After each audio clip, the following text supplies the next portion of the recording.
Hola a todos, buenas noches. Les saluda Álvaro Martínez. Me pueden encontrar en las redes sociales como Alem1, A-L-E-M-M-1. Y el día de hoy vamos a hablar sobre tus derechos, lo que es IPs, derechos de autor, todo lo que tiene que ver con el fondo legal de que todos los días tenemos que sufrir nosotros como creadores de la mano de un profesional el cual se encarga de todo este mundo y que el día de hoy platicaremos cómo protegernos, cuál es la diferencia de un IP, cuál es la diferencia de un copyright, etcétera. Él nos va a aclarar cuál es el verdadero término, qué es lo que debemos hacer, cuáles son los pasos a tomar para proteger lo que tú crees o lo que puede ser una idea que tuviste y que alguien ya lo está haciendo. Así que comencemos saludando al gran Guillermo Navarro. ¿Cómo se encuentra, Guillermo? Hola, ¿qué tal? ¿Cómo estás? Excelente. Bueno, si nos puede dar una breve introducción de lo que usted hace, en dónde se encuentra, cómo lo pueden contactar. Hola, soy abogado de Buenos Aires, Argentina.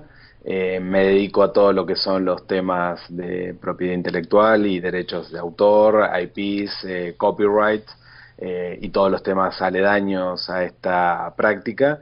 Me pueden encontrar en Twitter, en Guille Navarro en Twitter y Guillermo Navarro en Facebook o en mi página web www.guillermonavarro.com.ar y bueno, ahí pueden hacerme todas las consultas, agregarme, no hay ningún problema. Excelente. Bueno, como cuando comenzamos el show, comencé hablando de que el día de hoy vamos a hablar sobre la realidad de qué es el significado de una propiedad intelectual o una IP en inglés. Disculpen si tengo problemas porque regularmente los términos los manejo en inglés, así que, pero es lo mismo. Exactamente. Son sinónimos y es muy importante lo que vos mencionás sobre ese punto, porque ahí podemos arrancar una de la parte más importante de lo que es el derecho del copyright o el derecho de autor. ¿Por qué? Porque si bien toda la gente considera que es sinónimo, tenemos dos raíces completamente distintas, es decir, en los IPs, el derecho de copyright es el derecho que sigue a la copia, es decir, sigue a la cosa que estamos haciendo, por ejemplo, sea un libro, sea un diseño, sea una música, sea una obra de arte.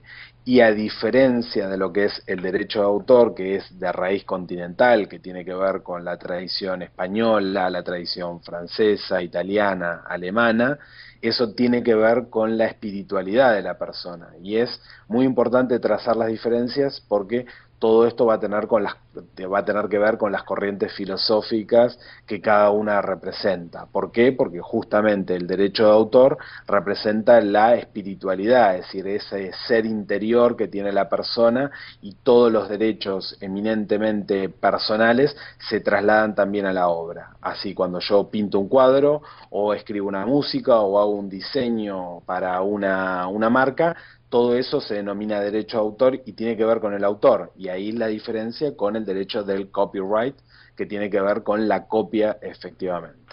O sea, el derecho de autor es el individuo crea un producto, ya sea lo que sea, crea algo, pero lo que es el copyright es los derechos de copia. O sea, si yo quiero reproducirlo, tengo que tener un permiso para reproducir algo que alguien ya creó. No puedo solo tomarlo y venderlo.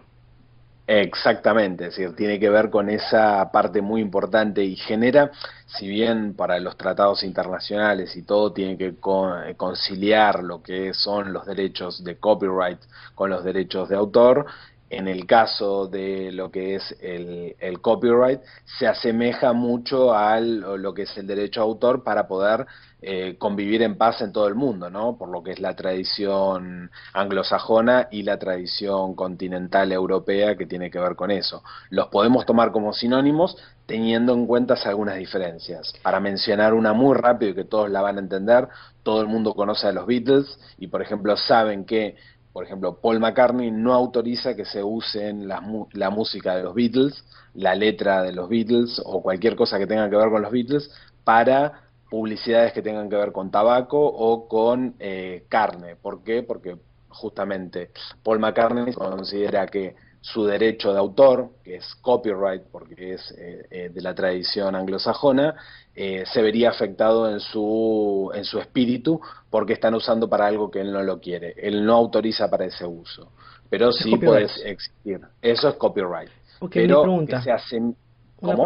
una pregunta. ¿Cuál es la diferencia de una propiedad intelectual? La diferencia con la propiedad intelectual sería el continente general. La propiedad Ok, intelectual involucra todo lo que son las marcas, las patentes, el derecho de autor. Si lo llevábamos a la parte en inglés serían las trademarks, las patents o los designs en cuanto a los diseños. Pero en ese caso lo que nosotros tenemos que trazar la diferencia es que en el copyright no existiría el derecho moral específicamente determinado ujú. por la ley, sino que se hace uso como hace, por ejemplo, en el caso de lo que mencionaba Paul McCartney, que excede lo que es el copyright y dice, yo no autorizo que la música de los Beatles se usen para publicidades de tabaco, que es algo sí muy claro como es el derecho moral de autor que existe en el derecho de autor continental. Ok, entonces digamos que estamos manejando tres términos diferentes, pero que tienen una correlación. Exactamente, si hablamos del continente, el continente es la propiedad intelectual, tenemos el copyright, que es la tradición anglosajona, y por el otro lado tenemos el derecho de autor, que es la tradición continental europea, Alemania, Italia, Francia, España. Excelente. Entonces, si nos ponemos, digamos, comencemos ya con los ejemplos. Eh, yo soy una persona que hago una línea, digamos así, así lo más extremo, una línea, Sí, y a esta línea le pongo el nombre de tengo hambre, así lo más ilógico, pero yo puse esa línea y viene alguien y la ocupa para su revista y yo no quiero que él ocupe mi obra en su revista. Entonces yo aplicaría en lo que es una demanda de copyrights, no sería de derecho de autor. lo tenemos que tomar como un sinónimo en ese caso, sí, porque no estaría dándole la autorización, no estoy dándole la autorización de la copia. Es una distinción que tiene que ver más con lo profundo del derecho a autor, que tiene que ver con los abogados, pero para los usuarios del sistema de copyright o derecho a autor, tendría que ser lo mismo o sería un sinónimo. No deberían establecer ningún tipo de diferencias. O sea que una persona que hace un diseño para una página web en Estados Unidos o la hace en México, son dos tradiciones totalmente distintas en cuanto al derecho a autor y al copyright. Los dos tienen la misma protección de derechos por los tratados internacionales. O sea, si nos ponemos a pensar de una forma más sencilla, porque, bueno, muchas de las personas que nos están escuchando tal vez no entiendan, eh, hagámoslo un poco más sencillo. ¿Cuál Bien. sería el mejor paso que una persona puede tomar para proteger lo que ha creado? ¿Qué tipo de demanda? ¿O cuál sería que decir, ok, esto tengo que hacer y no importa, porque yo entiendo las diferencias de las leyes, digo, este voy a tomar, este paso? Bien, en el caso ese, y es para que todos puedan entender, en el derecho de autor o en el derecho de propiedad intelectual, salvo algunas determinadas legislaciones que especifican algo contrario, están protegidas desde la creación. Si podemos decir, para toda América Latina y para todas las constituciones de tradición, de derecho a autor, la protección arranca con la creación, no con la registración. La Mm, registración lo único que da es una fecha cierta. Por ejemplo, si yo saco una foto o yo hago un diseño a mano alzada, esa protección está dada desde el momento que lo estoy expresando en el papel, no tanto desde cuando lo registro o cuando lo voy a depositar en una oficina de derechos de autor o en una oficina de copyright. Eso lo que me va a dar es una fecha cierta, pero la protección que yo le puedo dar es desde el momento que la creé. Eso me lo da por el derecho de autor desde el momento de la creación, que nos dice que nosotros somos los creadores de esa obra. Entonces, cualquier cosa que creemos, desde el momento que tomo un lápiz y hago una línea en una página, es propiedad mía. Exactamente, es decir, el diseñador tiene que saber y tiene que saber que y tiene que conocer a la perfección cuál es el derecho que le asiste, que es el protector básico por haberlo creado, es decir, yo lo creé, por lo tanto esa obra ya está protegida desde el inicio. ¿Por qué? Porque es derecho de autor y porque por lo tanto me está protegiendo la creación desde ese momento. Aún yo hago una línea trazada o hago una obra que no sea, yo por ejemplo, yo soy abogado y si trato de hacer un dibujo, seguramente va a ser muy feo y muy falto de estética y de todas las conceptualizaciones técnicas. Pero esa obra que yo estoy creando o esa foto que yo estoy sacando cuando estoy con mi celular, para las legislaciones en su mayoría se consideran obras y por lo tanto están protegidas desde ese momento de la creación. Y es muy importante que el diseñador sepa que él es el primer tutelador o el primer protector de esa obra porque la está creando. Desde el momento que hizo la línea ya es titular de esos derechos.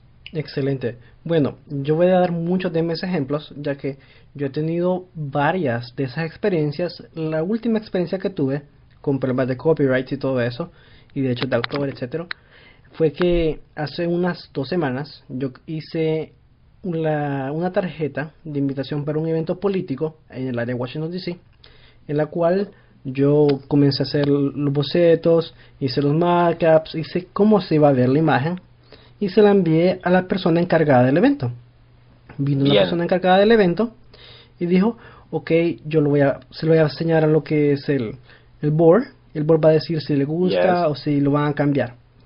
Pero el problema fue esto: la persona, a pesar de que la fotografía en la esquina inferior decía fotografía, diseño, todo copyright protected por Álvaro Martínez 2014, cualquier cosa lo puse en la esquina inferior, vino alguien del board, lo copió y la puso en Instagram en el mismo momento. Yo, navegando en internet, me di cuenta. Yo tenía un costo que le iba a poner al proyecto y vi que puso la imagen y puso en la fotografía de Instagram: no importa que llueva, no importa que caiga nieve, no importa que caiga un rayo, nosotros vamos a estar acá y estamos haciendo esta campaña. O sea, ocupando lo que yo no había dado el permiso. Exactamente, lo que tomó es el concepto de la creación y en eso el derecho anglosajón, inclusive la jurisprudencia de la Oficina de Copyright de Estados Unidos, es muy importante porque protege la creación desde ese momento, la obra original, inclusive las creaciones en Estados Unidos se protegen muy específicamente porque inclusive lo que le dan una protección es lo que podríamos traducir como el aroma que tiene eso de la creatividad. Es decir, yo tengo una línea editorial o tengo una idea o tengo una estética importante sobre eso o tengo una forma de mostrarlo. Es decir, ya tendríamos que pasar a otro derecho, que es el derecho de los diseños o cuando uno entra en un supermercado y ve que la estética del lugar es determinada, eso está protegido por las leyes de propiedad intelectual, tanto nacionales en el copyright en Estados Unidos, como las leyes internacionales, los tratados internacionales de derechos de autor. Por lo tanto, eso está protegido y si vos lo que hiciste en ese momento, es decir, cuando hiciste esa obra y le diste esa expresión determinada que combinaste colores, combinaste letras, combinaste tipografías, combinaste frases, hiciste todo eso que le va a dar una apariencia de originalidad y que le va a dar una originalidad en sí, eso está protegido y está protegido por las leyes de derechos de autor. O sea que ninguna persona podría copiar esa estética o esa forma que vos estás utilizando para poder darse un provecho propio si esa persona no tiene justamente esa forma y esa estética, porque inclusive para el derecho de autor específicamente por raíces jurisprudenciales que se van dando en cada uno de los países, lo que se protege también es ese estilo, es decir, se le llama una pericia de estilo. El estilo que vos tenés en tu creación está dado por toda tu historia y por toda tu infancia y por toda tu formación, inclusive por la forma en que vos ves los colores, la forma en que los combinás, la forma en que vos creciste. Si vos creciste en una zona ribereña, no es lo mismo que hayas crecido en una zona de montaña. Si vos creciste en una zona de bosques, no es lo mismo que hayas crecido en una zona de desiertos. Todos los colores y las influencias y todas esas cosas determinan un estilo y también se puede proteger.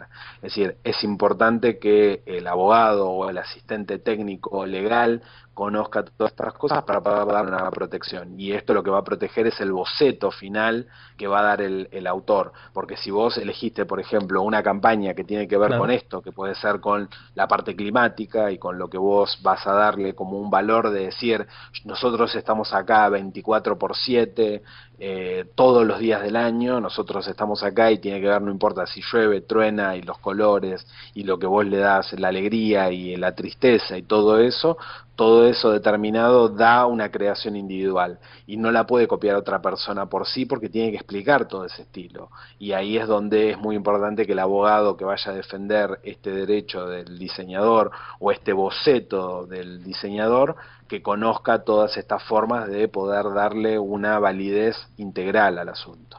Exacto. Otra pregunta, siempre con el mismo tema. Vaya, yo lo que hice fue que inmediatamente contacté a la persona a la cual yo le envié el correo y le dije, necesito que inmediatamente me baje esa imagen de Instagram porque yo no he dado el consentimiento y primordialmente ni siquiera le he cobrado. Entonces, al momento de que la persona le esto y esto y eso, inmediatamente lo hago, quito la fotografía, a la misma vez mi precio subió 2 veces, porque la persona abusó lo que yo quise hacer Exactamente. internamente.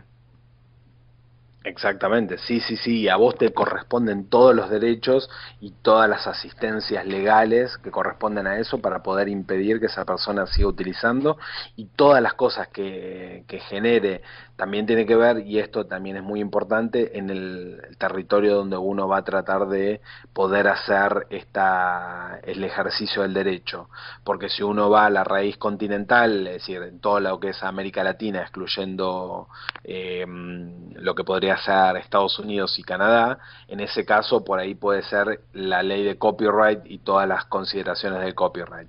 Pero si uno pudiera apelar, porque por ejemplo vos podés decir, yo tengo mi domicilio en México y lo estoy ejecutando en Estados Unidos, no importa porque yo soy un nacional de México, soy un nacional de Guatemala, soy un nacional de Ecuador, o soy un nacional de El Salvador, y vas a poder aplicar el derecho de autor y decir, no, acá me están vulnerando los derechos y por lo tanto yo no autorizo, y todo el daño que me generen aún no lo pueda demostrar, porque eso también es muy importante. Después hay una parte pericial que tiene que ver con el derecho de autor, que es diferente al copyright, porque en el derecho de autor no importa qué daño exista, con que haya un daño moral alcanza para poder pedir una reparación económica. Y Por entonces lo tanto, no quiere decir de que es un orgullo ponerle el nombre a cualquier obra de arte cuando uno lanza en internet, sino que es necesario por el riesgo de las personas, ¿verdad?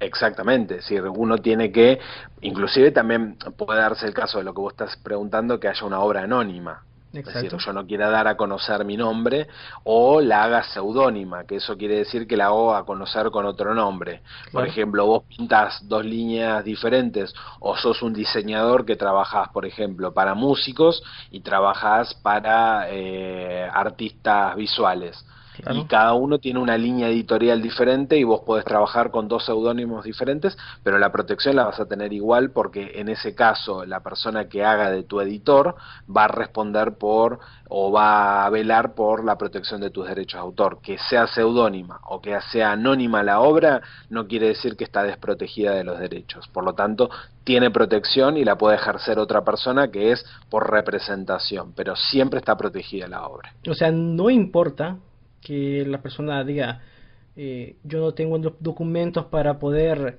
demostrarlo, sino que al momento de que se hizo algo, ya es de uno y uno tiene todo el derecho para luchar y pelear por lo que es de Exactamente. uno. Exactamente, por ejemplo, un diseñador cuando diseña algo específicamente está esto que te decía, el estilo que tiene, ¿no? Es decir, los Claro. colores, las formas, cuando un diseñador diseña un isologotipo o un isotipo específicamente que no tenga ningún tipo de palabras, está influido por un determinado tema y está influido por una determinada composición de colores o por una idea filosófica o por cualquier tipo de escuela filosófica que lo vaya a determinar para crear en ese ámbito, o inclusive por una estética determinada que tenga, porque por ejemplo un diseñador puede tener una influencia muy grande de lo que es el graffiti y puede trabajar en esa línea, ¿no? Si hay otro diseñador que copia ese diseño, que lo copia sin hacer ningún trabajo, va a tener que demostrar que tiene esa escuela de influencia que podría ser el graffiti, para demostrar si puede hacer, por ejemplo, una letra determinadas de las que usan en los grafitis o una estética determinada de la que usan en el graffiti. Y el juez podría determinar, bueno, a ver, dibuje una cosa así, a ver si usted la puede dibujar. Y cuál es su influencia, cuáles son sus escuelas que influencian su creación. Y ahí uno puede determinar la protección. Aún no tenga nada, aún también uno puede determinar la protección porque dice, miren, esta es mi obra o estas son mis obras. Y mis obras son todas de esta manera. Yo puedo probar que esta obra es mía y la otra persona que copió no lo puede probar. Ahí la pericia de estilo cobra muchísima importancia. Entonces la consistencia en el trabajo, el estilo y la forma que la persona emplea su arte es la misma forma que uno puede representar su copyright y todo eso. O sea, porque usted es el que crea, usted tiene su estilo y nadie lo puede copiar, porque usted es un individuo único. Es decir, sí te pueden copiar, lo que no te pueden hacer es plagiar, y ahí Ok. entramos en un concepto muchísimo más amplio. Por ahí, para lo que es la tradición de Centro y Norteamérica, la palabra plagio, ¿a qué la asociás vos, por ejemplo? Bueno, a un robo, a un A robo. un, y un poquito más ampliado, a un... También podría ponerlo como un, una violación de algo. Así lo siento, así de fuerte, una Exactamente. Es violación. decir, muchas veces en algunos países, especialmente por ahí México, Colombia, tienen una tradición de establecer el plagio como secuestro. Es decir, Exacto, cuando se secuestra, es decir, el plagio tiene que ver con la palabra secuestro. Secuestro significa que yo le estoy quitando la personalidad, le estoy quitando la individualidad de esa exacto, obra que tiene que ver con un autor. Cuando vos creás una obra, si yo, por ejemplo, te estoy plagiando, lo que estoy haciendo es secuestrando tu personalidad, es decir, quitándote la forma de que vos la creás y quitándote la paternidad. Es como que te estuvieran robando un hijo, es decir, que exacto. te estuvieran robando algo, es decir, te lo están quitando de tu poder. Eso es lo que significa plagio y lo que es la etimología concreta de la palabra y que se traslada al derecho de autor, y lo que hacen es, cuando yo te hago un plagio, el plagio tiene que ver cuando es algo muy parecido, si te estoy copiando de forma igual. Hay algunos catedráticos de derecho que entienden que hay como dos conceptos de plagio. Uno es el plagio burdo, que es si vos haces una pipa para una marca de ropa, que parece una flechita que está estirada, vas a decir Nike. Si esa persona copia, ese sería un plagio burdo. Pero si esa persona, por ejemplo, esa flechita o esa pipa o ese dibujo que vos haces, le hace unas ondas o le hace un cambio o le hace tres líneas o le hace dos líneas o le hace otra cosa, sería un plagio inteligente que lo que hace es quitarle toda la consideración a eso y transformarlo en otra obra. Eso podría entenderse que es un plagio inteligente y que por lo tanto lo que hace es no asociarse específicamente con la obra, pero podría llegar a ser plagio. Hay muchos casos que han pasado esas cosas, es un plagio inteligente. Con la música pasa mucho, con el diseño en las publicidades. Claro. Es decir, después, para ilustrar esto, yo te voy a mandar para que puedas subir algunos casos de plagios inteligentes o de cosas muy específicas que pueden hacer esto, y que inclusive hay unos amigos de Perú, de la página de Por Piedad Intelectual, que son unos colegas abogados también, que han desarrollado un término, que han explorado un término que se llama criptomnesia, que lo que determina es que cuando uno escuchó algo, pero que se olvida de dónde lo escuchó, después lo desarrolla y lo hace como una obra original, pero se olvidó de Exacto. que lo escuchó en otro lado. esto también determina algunas cuestiones específicas. Y le ha pasado a George Harrison con una canción de un álbum de él, con un tema de los 60. Eso también es muy interesante, es decir, la casuística en lo que es el derecho de autor es muy importante y muy interesante. Otra pregunta. Eh, digamos, yo creo el contenido, creo lo que tengo que hacer, mi trabajo lo tengo realizado, pero al momento de yo vender mi obra de arte, ya sea una tarjeta, ya sea un logo, ya sea lo que sea, ¿todavía tengo derechos sobre ellos o ya no, al momento de venderlo? Sí y no.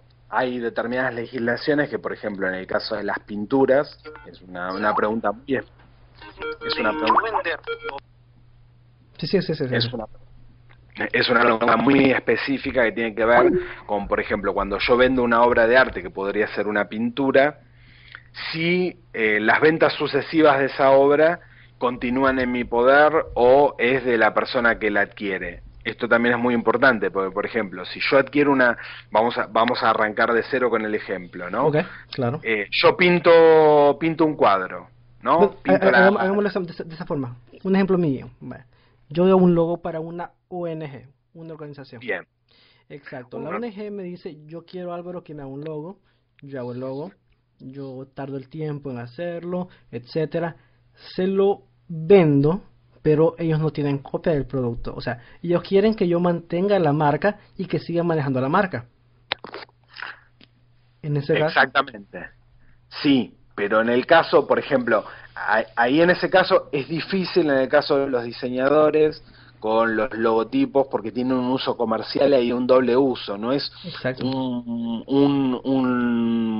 isotipo o un logotipo complejo para una ONG, tiene un uso comercial y un uso institucional y por lo tanto no estaría regulado por lo que sería la ley de derecho de autor específicamente como si fuera una obra de arte, sino que sería una obra del intelecto, pero que está limitada cuando uno la transfiere y uno la adquiere. Si yo, por ejemplo, te digo, te pago X cantidad de dinero por esa obra va a quedar en mi poder y yo voy a poder utilizarla para los conceptos legales. Por ahí no voy a poder hacer remeras para venderlas a mansalva en todos los lugares, Ok. pero sí, por ejemplo, la voy a poder usar para las campañas publicitarias de la ONG y cosas así. Pero imagínate, y siempre es el caso muy concreto, imagínate el diseñador que hizo Ronald McDonald's, si lo hizo él, y el diseñador tiempo después, se vuelve vegetariano, o vegano inclusive, Claro. ¿no? Y dice, me están vulnerando el derecho de autor porque yo no quiero que mi obra esté en uso en un local de McDonald's y por lo tanto me esté afectando a mí. No, ahí se entiende y es una cuestión interesante a observar, decir, bueno, no, esta persona desarrolló, es un diseñador, desarrolló un logo o desarrolló una imagen comercial que es para un uso comercial determinado.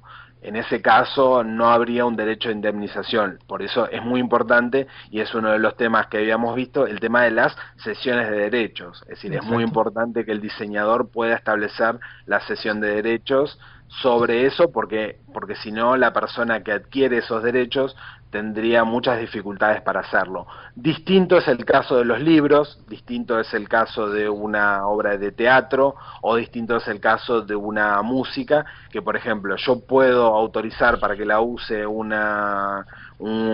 market, un supermercado, pero sería difícil que yo después diga, bueno, no quiero que la use o que no la use más. Bueno, si yo no quiero que la use más, no podría ceder más los derechos de esos y tendría que establecer cuáles son los límites de la exclusividad para ese uso. Yo tengo Si un yo ejemplo la vendo, de un libro, bien. pero antes de plantearle el problema, quiero dar un gran saludo al Oscar de Diseño Latinoamérica que ya se acaba de conectar, que andaba corriendo Hola haciendo señores, ¿cómo ejercicios. están? ¿Me escuchan? ¿Qué tal, Perfecto. Oscar? ¿Cómo estás? Guille, ¿cómo está? Estaba escuchando todo el programa por mi teléfono celular, que estaba con una guerra termonuclear con AT&T que me cortaron la conexión. No, lo que pasa es que hackearon Target como hace 10 días y mi tarjeta estaba asociada, No, estaba como en el grupo de la lista negra, digamos. Ay, Dios. Entonces, se me cortó el modem y estaba ahí arreglando, pero ya, eh, Pero todo está todo en perfecto. orden. Excelente. Problemas tecnológicos que se dan siempre. Sí, varias cositas. Hay demasiadas preguntas, tanto en Facebook como en Spreaker. Lo que vamos a hacer, vamos a dejar que Guillermo termine un poquito hasta las y 50 y los últimos 10 minutos vamos a agarrar tres preguntas de aquí Hacemos de ronda de Facebook. preguntas. Efectivamente. Exacto. Y los que quieran hablar por Skype, por favor, chequen que su micrófono esté bien configurado. Y Álvaro le va a estar dando la cuenta de Skype para los que quieran llamar. Vamos a hacer 2 llamadas vía Skype o una. ¿Ok? Excelente. Vamos por un Podemos momento continuar. 32 ahorita. Gracias. Excelente. Genial. Gracias. Entonces, aquellos que me quieran Me estabas agregar. diciendo por el programa, el libro. Ah, sí, ahorita vamos con el libro. Pero antes de eso, aquellos que me quieran agregar para hablar, me pueden encontrar como Alem123 en lo que es Skype. ALEMMM123. Y me escriben por favor que quieren hablar. No marquen de un solo porque no lo voy a contestar. Entonces, hablaba sobre el término del libro. Yo he publicado 7 libros. Mi padre es un escritor. Yo he diseñado los 7 libros, cobertores y todo, etcétera. Uno de esos primeros libros, uno de los que más se vende, lo creamos, lo subimos a un sitio, el libro se vende diario, pero este libro se trata sobre la guerra de El Salvador. Ese es el Bien. tema. Nosotros publicamos, se vende normal, pero al momento de buscar se encuentra el libro a un 75% disponible en Google Books. Y no sabemos cómo Bien. llegó a Google Books. O sea, la gente entra y puede leerlo. Sí, sí. Es muy complejo el tema de Google Books porque inclusive hasta hace unos meses hubo una resolución de la Corte de California sobre el tema de toda la digitalización de libros que arrancó con todo un problema porque ahí invirtieron, y esto es muy importante también establecer porque nosotros como profesionales que estamos en el año 2014 en este momento, pero en el 2013, en el 2012, en el 2011, hubo muchos cambios que revolucionaron la manera de entender los derechos intelectuales y la manera de entender de cómo se relacionan los derechos de propiedad intelectual con Internet específicamente. Claro. ¿Por qué digo esto? Porque hasta hace 10 años, que era el año 2004, Google existía, pero no tenía la fuerza que tiene ahora. Y en ese momento, cuando empezaron con el proyecto Gutenberg de digitalización de libros, Exacto. era toda una cosa muy, muy futurista y algo que nosotros no podíamos ver, pero que sí generaba problemas y generaba muchas rispideces en el ámbito editorial. ¿Por qué? Porque lo que decía Google es, yo no le voy a pedir autorización a nadie, yo voy a digitalizar los libros para preservar lo que es el patrimonio cultural del mundo. Exacto. Y por lo tanto darle mayor acceso a la gente.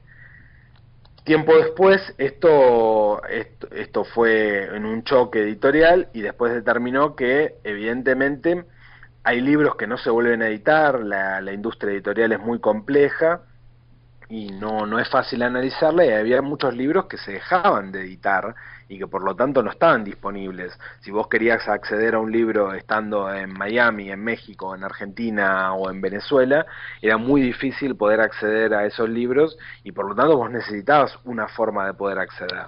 O existieron diversos sistemas editoriales donde era el print on demand, que vos podías pedir un libro e imprimírtelo en el lugar y pagarlo lo que valía, pero también el tema de la digitalización de los incunables o de los libros. Lo que hizo Google es decir, yo no voy a pedir autorización, yo voy a digitalizar todo. Si alguien tiene algún problema, que me lo plantee. Invirtió lo que es el sistema de derecho a autor, porque el derecho a autor justamente lo que determina es que el titular de los derechos es el que da la autorización y uno no puede hacer nada que no quiera, no puede sacar fotocopias, no puede hacer digitalización de libros y le tiene que pedir al titular de los derechos. Entonces, en Google ese dijo, caso, ¿qué yo no puedo voy a hacer hacer. yo? Ya que el En libro ese está caso montado. uno puede acceder y pedirle que solamente en el libro lo reduzca la cantidad de páginas disponibles y que solamente ponga o lo que es el índice y que retire del preview de eso al libro que uno quiere, sobre todo si ese libro se continúa editando. Uno Claro, puede hacer ya un pedido lleva a Google y tres decirle, versiones. Lleva tres exactamente, si versiones. ese libro se vuelve a hacer y se vuelve a hacer, yo no quiero que este libro se muestre de forma completa y que por lo tanto en el proyecto de Google Books, en el proyecto Gutenberg, yo no quiero que se muestre. Y uno tiene que acceder y pedir.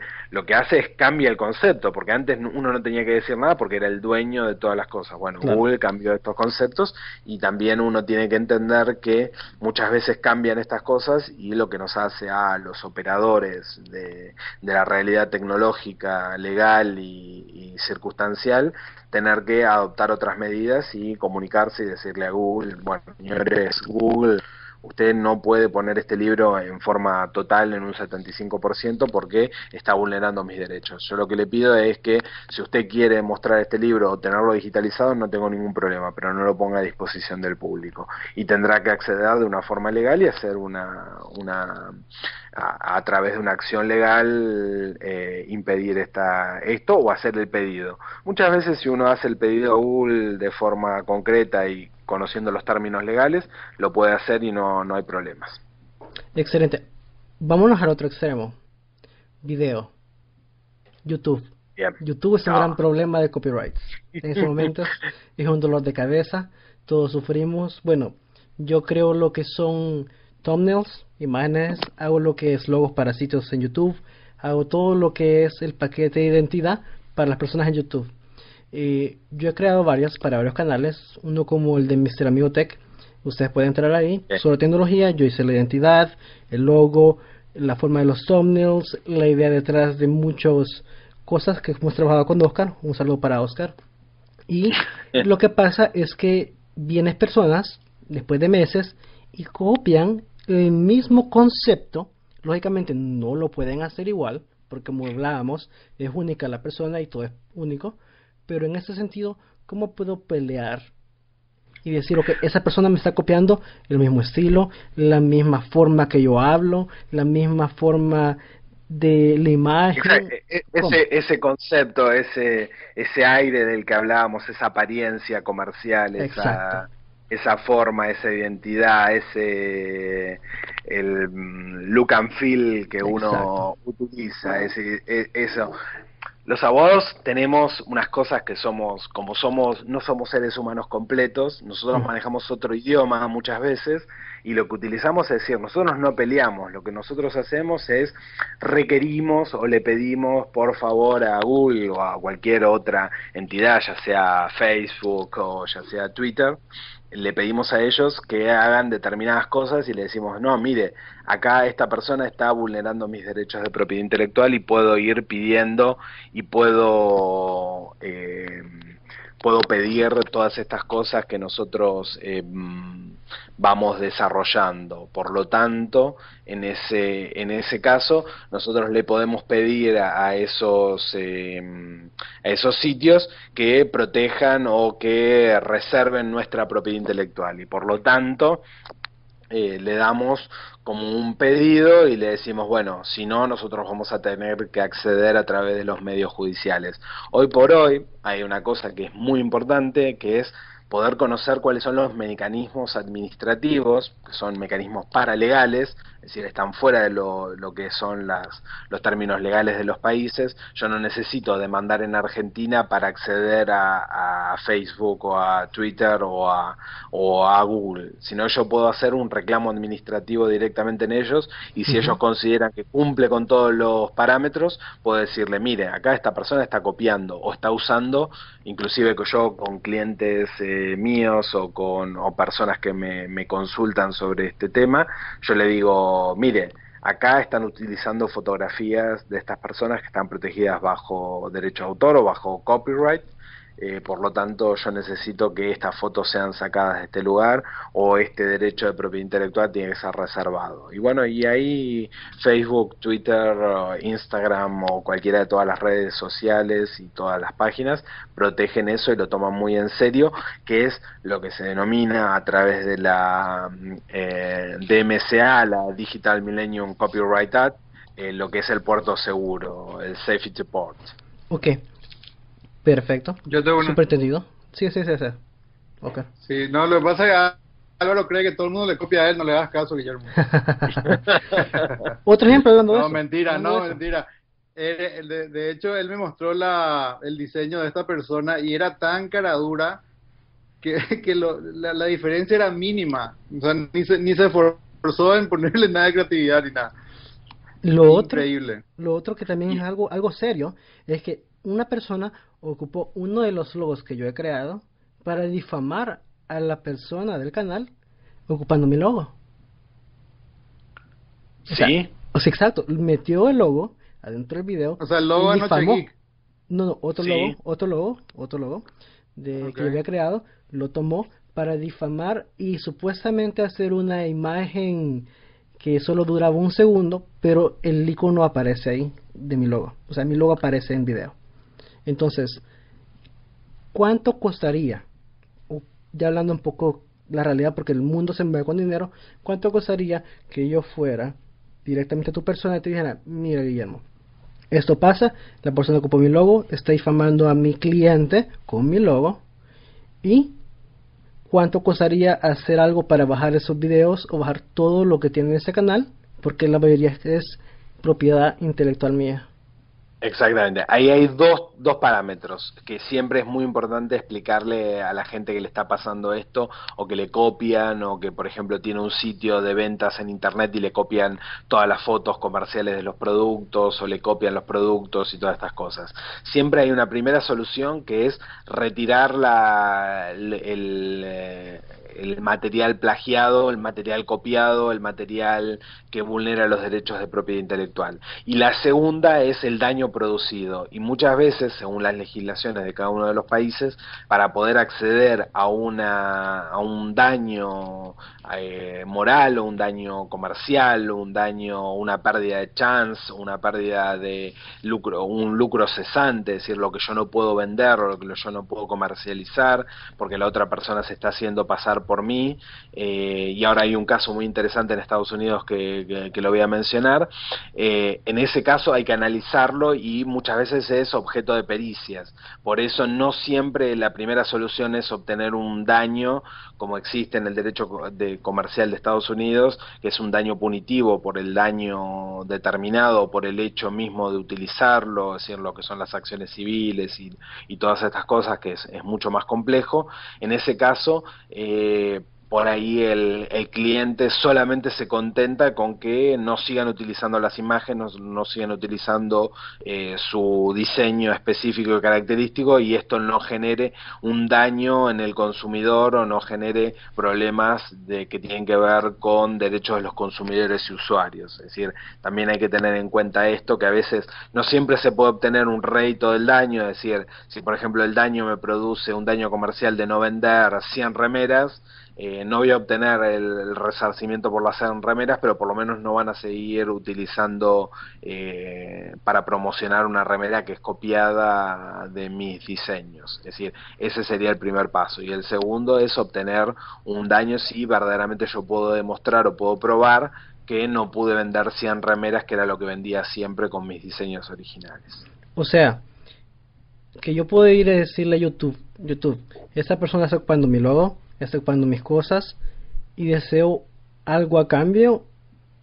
O... YouTube no va a pagar nada seguramente.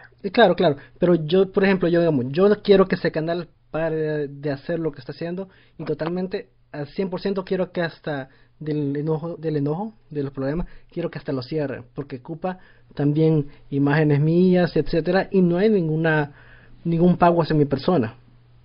Sí. YouTube seguramente no vaya a tomar ninguna decisión, y acá inclusive y en varios de los países de habla hispana hay como una tradición o va la jurisprudencia llevando a un lugar determinado. Lo que hacen es generar o borrar los contenidos o Ujú. limitar los contenidos o mandarle un aviso de vulneración de propiedad intelectual, y por lo tanto esa persona se debe abstener. Lo mismo pasa en Facebook sobre determinados usos de propiedad intelectual o de utilización de imágenes que no están autorizadas, y a uno lo notifican, y ante reiteradas notificaciones pueden bloquearle la cuenta o borrarlo, pero muy difícilmente y en muy pocos casos, salvo que avancen en la justicia ordinaria, se paga una indemnización. Y si por ejemplo una indemnización se paga, si hablamos en dólares, podemos hablar de 4.000, 5.000, 10.000 dólares como mucho. La última pregunta, para que comencemos a las personas que quieran hablar y Yo tengo también una para más, aquellos. pues, Sí, sí, Álvaro sí, sí, también. sí. Bueno, Sí.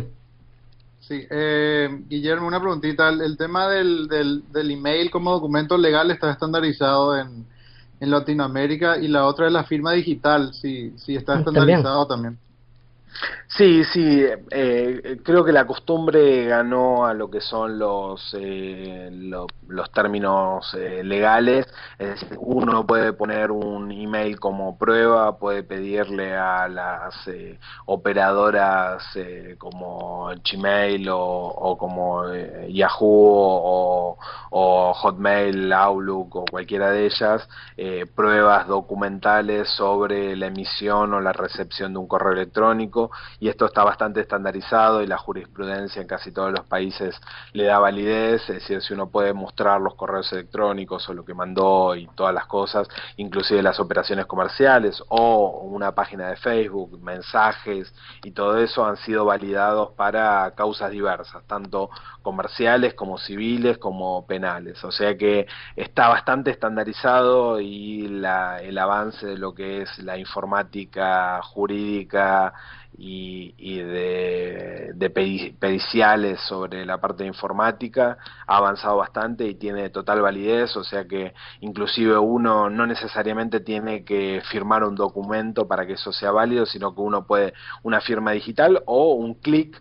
Por ejemplo, cuando uno compra en eBay, cuando uno Ujú. compra en Amazon o uno compra en cualquier sitio de compras, cuando uno está haciendo clic está aceptando los términos y condiciones, y por lo tanto está aceptando el contrato, está firmando y está suscribiendo un documento digital, pero está suscribiendo un documento que tiene total validez. Y es muy raro que una persona vaya a desconocer eso, o que diga, no, fue mi nene que tenía 3 años que hizo clic en comprar un producto. No, generalmente hay un sistema de doble protección o de 2 pasos para poder verificar estas cosas, o las contraseñas seguras y todas estas cosas, y está bastante avanzado, y la verdad que no hay duda de que si yo, por ejemplo, le encargo a ustedes un diseño específico, yo te mando un mail y te digo, mira, yo necesito un logo para tal cosa, o un ISO logotipo para tal cosa, una identidad comercial, y que me la hagas y que me mandes un presupuesto, y que yo te diga, ah, perfecto, ok, vamos para adelante, seguimos y te transfiero el dinero a la cuenta. Eso es un contrato y tiene total validez. Ok. Perfecto. El costo. Digamos, yo necesito, Guillermo, que tener una carta genérica. Digamos, por ejemplo, una carta genérica que proteja todo lo que son mis proyectos, lo que sea. Se puede crear, o cada vez que hay algún problema tengo que hacer un contacto con un abogado, así como tú. ¿Y No, no, cuánto no. costaría, digamos? Porque las personas que nos están escuchando van a decir, bueno, él es abogado, nos va a cobrar carísimo, ni siquiera me meto, me robaron mi logo, pero no puedo hacer nada por los costos. En realidad, ¿es caro No, luchar por tus derechos?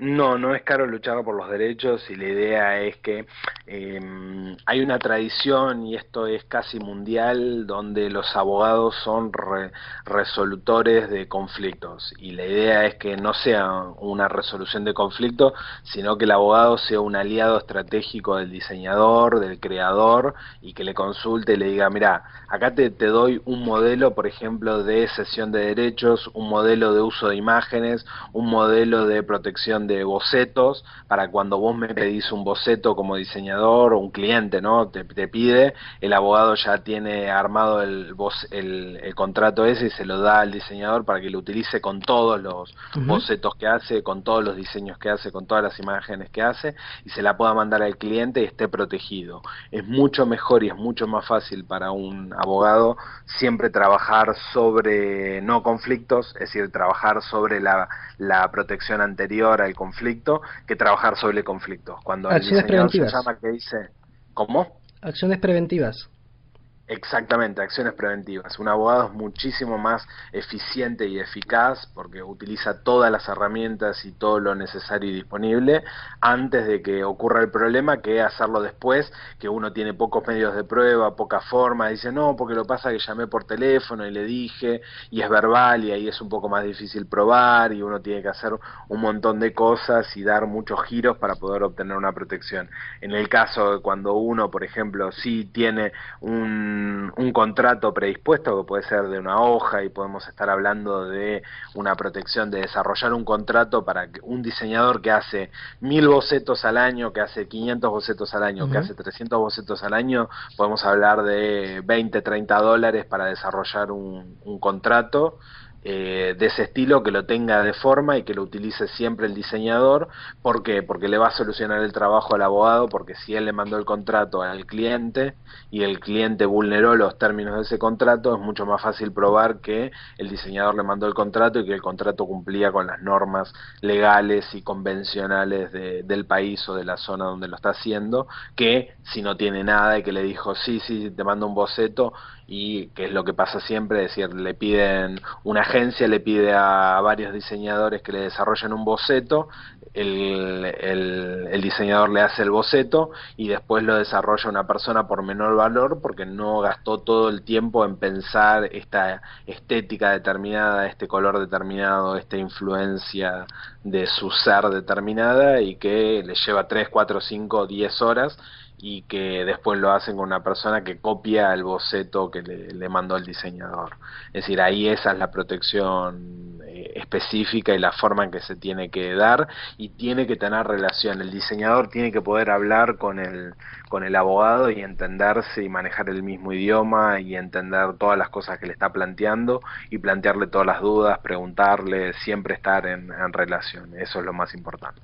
Sí, porque, por ejemplo, Genial. yo tengo muchos proyectos con diferentes agencias, diferentes personas, gente de gobierno, gente de organizaciones y todo eso, pero lo que siempre había querido es conseguir un abogado con el cual yo me pudiera sentar y decirle, esto es lo que necesito, y que él me crea un paquete, y yo creo que la gente también quisiera eso, que por ejemplo, que tú nos pudieras crear un paquete el cual nos proteja como diseñadores y que lógicamente tiene su costo y su remuneración porque es su trabajo, pero un paquete que nos ofrezca una protección, Un kit básico, digamos, exacto, un kit básico, de Exactamente. documentos. Ajá, Es un kit básico de supervivencia para el exacto, diseñador. exactamente. exacto. Es este, el SOS es el ante un ataque zombie que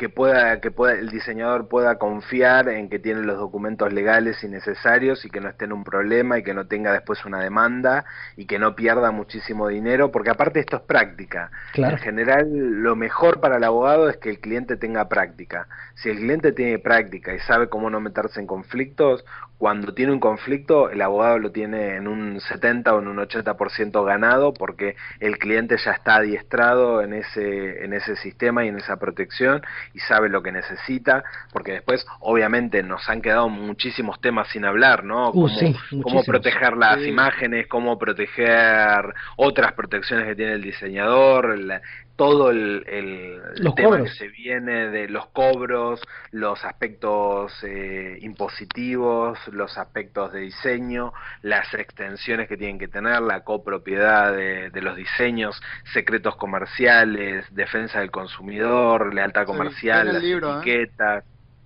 Yo lo que digo, Sí, la tenemos otra 1000 temas como para poder hablar, es decir, tenemos para Sí. muchos podcasts. la semana Álvaro, que viene, ¿tiene alguien en Skype para ir eh, cerrando ya? la persona ¿Que me quiera dijo que llamar? tenía pena, así que no va a hablar, dice.